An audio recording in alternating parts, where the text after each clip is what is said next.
como dijo el presidente de Andes, un día de un final feliz a una larga travesía en la historia de la planta potabilizadora hasta ayer, planta potabilizadora de Las Pavas.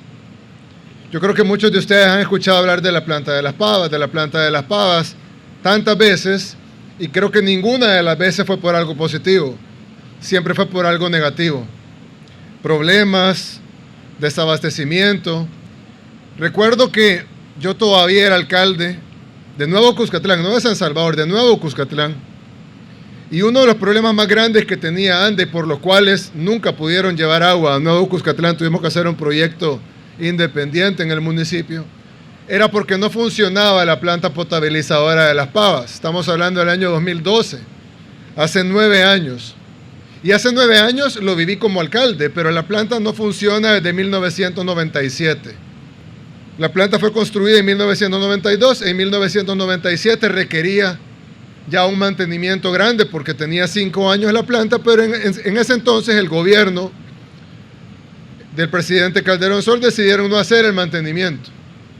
Luego, como ustedes saben, vino aquel famoso presidente de ANDA, Carlos Perla, quien fue a la cárcel por corrupción, estuvo, si no me equivoco, 10 años en la cárcel por corrupción y nunca se arregló la planta potabilizadora de Las Pavas. Luego vino el gobierno de Francisco Flores, que también, bueno, en ese caso el presidente murió en arresto domiciliar por corrupción y no se hizo nada. Luego vino el gobierno del presidente Antonio Saca, quien está en prisión por corrupción, y pues tampoco se hizo nada.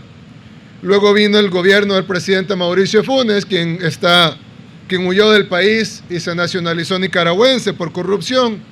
Tiene 7 órdenes de captura y pues tampoco se hizo nada.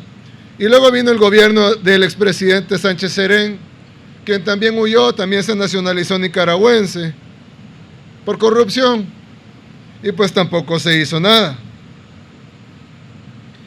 Yo recuerdo que se hablaba de Las Pavas, que si no se hacía algo rápido iba a tronar la planta y el Gran San Salvador se iba a quedar sin agua. Y cuando digo sin agua no me refiero a lo que los salvadoreños hemos estado acostumbrados en los últimos 30 años, que es a que nos dejen sin agua unos días, sino que nos dejarían totalmente sin agua. Pues la planta aguantó y fue cayendo de producción, pero no se terminaba de apagar del todo. Y cayó de su producción de 3.000 litros por segundo a 1.6. Y ya daba el mínimo de agua.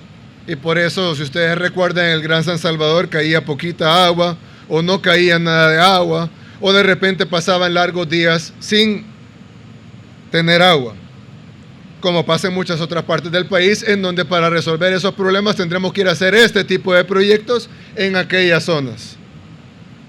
Pero bueno, hay que empezar por el principio y tenemos que empezar por reparar la planta potabilizadora de agua más grande del país, que es esta. Pues entonces, allá en el 2015, el gobierno del expresidente Sánchez Serén dijo, bueno, necesitamos arreglar la planta potabilizadora de Las Pavas, y financiaron el proyecto. Sin embargo, nunca se vio nada, nunca se vio ningún arreglo, y eso pues creo que está más que registrado, no solo por ustedes, los medios de comunicación, que han visto cómo en esta planta nunca se hizo nada, sino que además pues está toda la documentación y sobre todo está la población que puede dar fe de que nunca se hizo nada. Pero en el año 2019, cuando ya éramos gobierno, recuerdo que me dijeron, presidente, tenemos un grave problema. Y el problema es que para poder arreglar Las Pavas nos tenemos que quedar unos días sin agua, 3 días. Más un día en lo que se llenaban las tuberías de nuevo, 4 días sin agua. Y pues si bien veníamos de tiempos en donde pasar 4 días sin agua era algo normal, nosotros decidimos, tenemos que hacer un plan de contingencia para esos 4 días sin agua. Y no sé si ustedes recuerdan que desplegamos pipas de la CEL, de ANDA, del MOP, incluso la empresa privada nos ayudó con pipas, se repartieron botellas de agua en las casas. Los ministros incluso llenaban barriles de agua, repartieron botellas de agua, y la gente decía, pero Bueno, ahí como ven una fotografía, ahí están todas las pipas, esas son las de ANDA, también habían de CEL y de otras instituciones del Estado. Y la gente nos decía, pero ya ha pasado varias veces en donde nos hemos quedado 3, 4, 5 días sin agua y nunca habíamos visto a los ministros repartiendo agua. Pero decíamos, bueno, sí, pero es la primera vez en el área del Gran San Salvador, que digamos son los que más suerte tienen en algunos de los casos, porque hay áreas de nuestro país que nunca han tenido agua en la historia. Pero estas áreas que iban a ser golpeadas con poder desconectar los motores para poder iniciar la transformación de la planta potabilizadora de Las Pavas, lo que iba a requerir muchísimo esfuerzo, muchísimo trabajo, muchísimos recursos económicos y algunos sacrificios como este que hicimos en aquel día de 2019. Y entonces decidimos meterle de lleno y dejar la planta potabilizadora de Las Pavas como el pueblo salvadoreño se merece, como una planta que trabaja al 100% y que produce no solo una gran cantidad de agua, que llega a su máximo de producción de agua, sino que además tenga agua de calidad. Y las mejoras se pueden ver. Hay que agradecer la cooperación internacional con la que se hizo una inversión de 78 millones de dólares y además al Banco Centroamericano de Integración Económica, que también nos financió los restantes 16.5 millones de dólares. Pues solo para mostrarles, no sé si en las imágenes, incluso yo puse un hilo de tweets en el año 2019 explicando sobre cómo era la crisis del agua en El Salvador y por qué, en San Salvador, perdón, y por qué teníamos una crisis como la que teníamos en ese entonces. Expliqué un poco de cómo estaba funcionando, cómo la producción había bajado de 3 metros cúbicos a 1.6 metros cúbicos y mostré cómo estaban las instalaciones en ese momento. En ese momento decidimos que teníamos que cambiar el nombre a la planta y que ya no se llamara la planta potabilizadora de Las Pavas, que básicamente nos traían malos recuerdos a todos, y que se llamara ahora en adelante la planta potabilizadora Torogós. Pero no solo era un cambio de nombre, sino que era un cambio real. Y entonces, como ustedes pueden ver, esto era lo que había antes. En esas tuberías podridas es donde pasaba el agua, y esto es lo que tenemos ahora en la planta potabilizadora Torogós. Tuberías totalmente nuevas. Esto era lo que había antes, ahí es donde se guardaba el agua, que luego llegaba a sus chorros en el área metropolitana de San Salvador, y así está ahora, donde estamos ahorita viendo. Le hemos equipado con 29 motores nuevos. Así era, si me pueden poner la imagen de antes, la de la planta de Las Pavas, así eran los motores en la planta Las Pavas. Y así son ahora los nuevos motores en la planta potabilizadora Torogós. Son 29 nuevos motores y 24 filtros. Así era antes, lo que están viendo ahí en pantalla, y así es ahora. De primera calidad, lo mejor, como se merece el pueblo salvadoreño. Así era antes, en Las Pavas, y así es ahora. Así era antes, podrido, óxido, y así es ahora, de calidad, de primer nivel, de primera línea, nuevo, eficiente, de calidad. Así era antes, la vista de la planta, más o menos en el lugar en el que estamos ahora, y así es ahora, en el puente en donde estamos parados. Y así era antes, una vista aérea, y así es ahora. Aparte de lo que vemos, que es lo evidente, los motores, la planta, las instalaciones, las tuberías, los filtros, hay cosas que también están detrás, como por ejemplo el análisis del agua, el laboratorio, el control de calidad, los equipos, la maquinaria, la tecnología, la garantía de que esto no es como antes, que pasaba una ardilla y se caía el sistema por una semana, sino que ahora pues es un sistema que tiene garantía y que funciona como funciona en cualquier país desarrollado.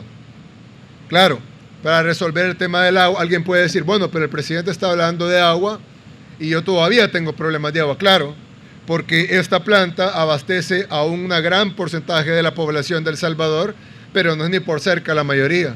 Todavía tenemos, por ejemplo, en la zona norte y en Santa Tecla, está siendo abastecida por una planta cuyas condiciones están peores que las que encontramos en la planta de Las Pavas, otro gran proyecto que el presidente ANDA va a tener que ejecutar para poder dejar esa planta de la zona norte para abastecer la zona norte de San Salvador y la zona de Santa Tecla, como estamos abasteciendo a la zona de San Salvador, Soyapango, Ilopango, San Martín, Mexicano, Jucatancingo, Ayutuxtepeque, Tonacatepeque, Ciudad Delgado, Popa y San Marcos con esta planta. Y vamos a tener que hacer otros proyectos. Hay proyectos que, como ustedes bien saben, son necesarios para poder llevar agua a zonas donde no está llegando ni siquiera los proyectos actuales. Y pues este es un gran camino, y lo dije cuando inauguramos los cubos. Inauguramos 2 el día jueves, pero el otro año haremos 30. Hay 2 en construcción, más otros 30 que se construirán el próximo año. Y es el proceso en el que va nuestro país.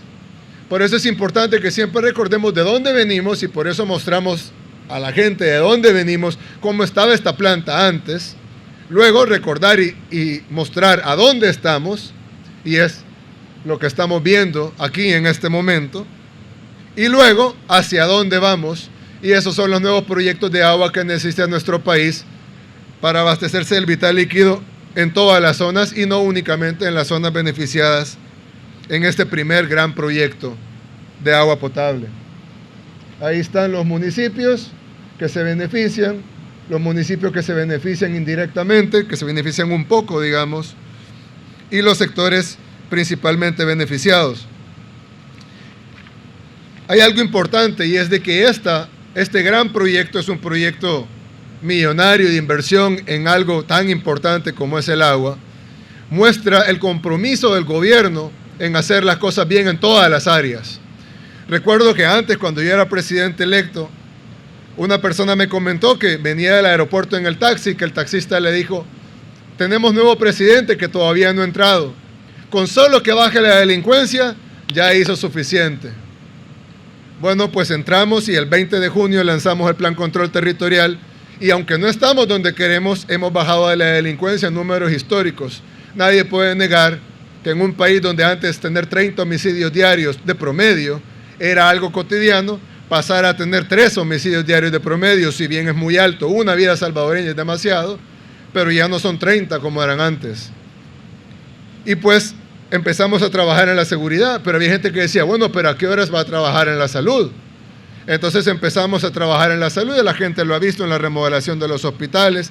Pasamos de tener 35 camas de unidades de cuidados intensivos a tener 1.250 camas de unidades de cuidados intensivos.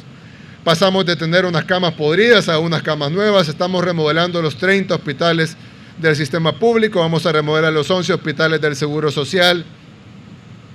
Construimos el Hospital El Salvador, construimos el megacentro de vacunación. Hemos puesto 160 puntos de vacunación. Tenemos el sistema de vacunación y el esquema de vacunación más rápido en toda Centroamérica.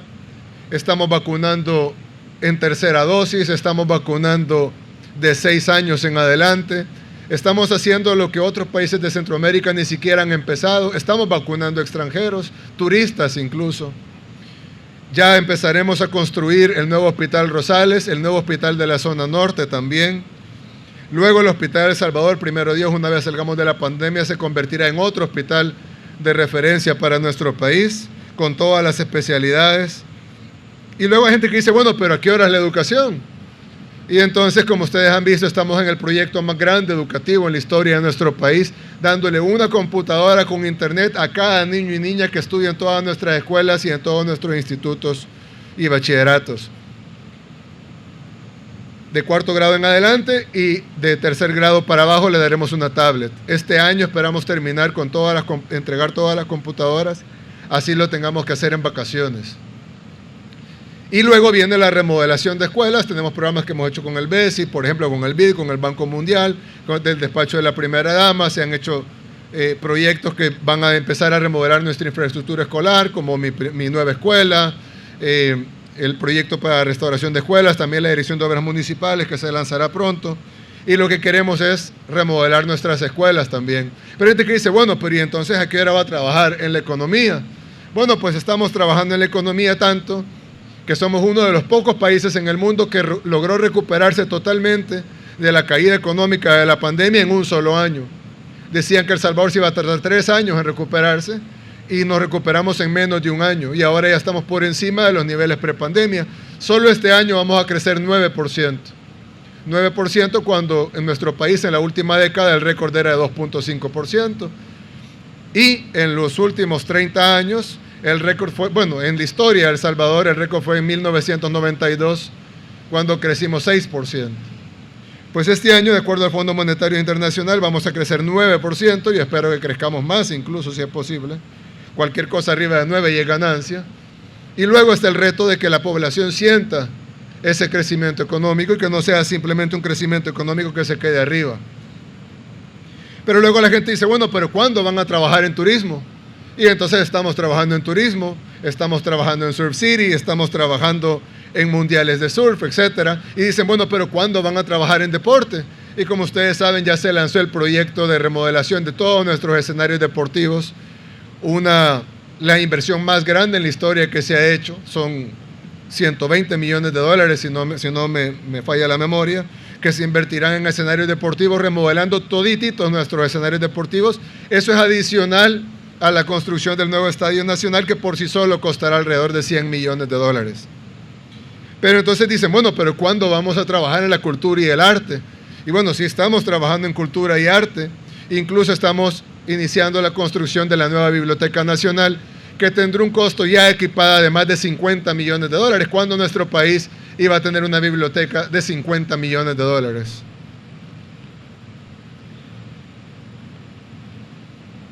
Y entonces alguien puede decir, bueno, pero todo eso está muy bien, pero ¿cuándo van a trabajar en el agua potable? Y entonces aquí estamos trabajando en el agua potable, en una inversión que no se había hecho en los últimos 23 años, en una deuda histórica para nuestro país, terminando felizmente un proyecto grandísimo que no se pudo hacer en todos los gobiernos anteriores, que sí se está haciendo en este, y que ahora se está planteando como un primer proyecto. Si bien estamos beneficiando a 1.5 millones de salvadoreños, entendemos que el país tiene 7 millones de habitantes y que todavía nos falta ir a beneficiar a los otros 5.5 millones con nuevos proyectos, ya sea para llevarles agua potable a los que no la tengan o para mejorar el servicio a los que ya la tienen. Y entonces poder trabajar no en una, ni en dos, ni en 3, ni en 4, ni en 5, sino en todas las aristas de nuestro país al mismo tiempo, para poder sacar a nuestro país del problema, de todos los problemas en lo que estaba, hacia donde estamos ahora, pero principalmente hacia el futuro al que queremos llegar. Así que para mí este proyecto es importante por varias razones. La primera, porque vamos a beneficiar a 1.5 millones de salvadoreños. La segunda, porque cortamos el riesgo de quedarnos sin agua durante meses. Si hubiera fallado esta planta, gracias a Dios aguantó hasta que terminamos toda esta restauración. Y porque también sirve de modelo para poder llevar más proyectos de agua potable a más personas. Y ahora que se está discutiendo la ley del agua en la Asamblea Legislativa, una de las cosas que hemos hablado tanto con el gobierno como con representantes de la Asamblea, de nada sirve tener una ley en papel si no se ve en la realidad. Y entonces se está haciendo una ley que funcione en papel, que pongan los marcos legales necesarios, pero que a la vez se vean en acciones, que se vean en obras como esta. Porque de nada sirve tener un montón de papeles si no se miran acciones. Algo así como el Plan Nacional de Salud que lanzó el gobierno del FMLN en el año 2010, y 9 años después el sistema de salud estaba peor. No es que el Plan Nacional de Salud estaba mal, estaba bien en papel, pero el papel no sirve de nada si no se llega a concretar. Así que esta ley del agua que se está discutiendo en la Asamblea va a ser muy importante, primero porque se va a hacer otra deuda histórica que tiene más de 20 años en discusión, pero además porque va a ir acompañada de acciones y obras reales, que le van a dar beneficios reales y palpables a nuestra gente, que al final es la razón por la que estamos aquí. Muchas gracias a todos, que Dios los bendiga, que Dios bendiga esta gran obra y que Dios bendiga a nuestro país, El Salvador.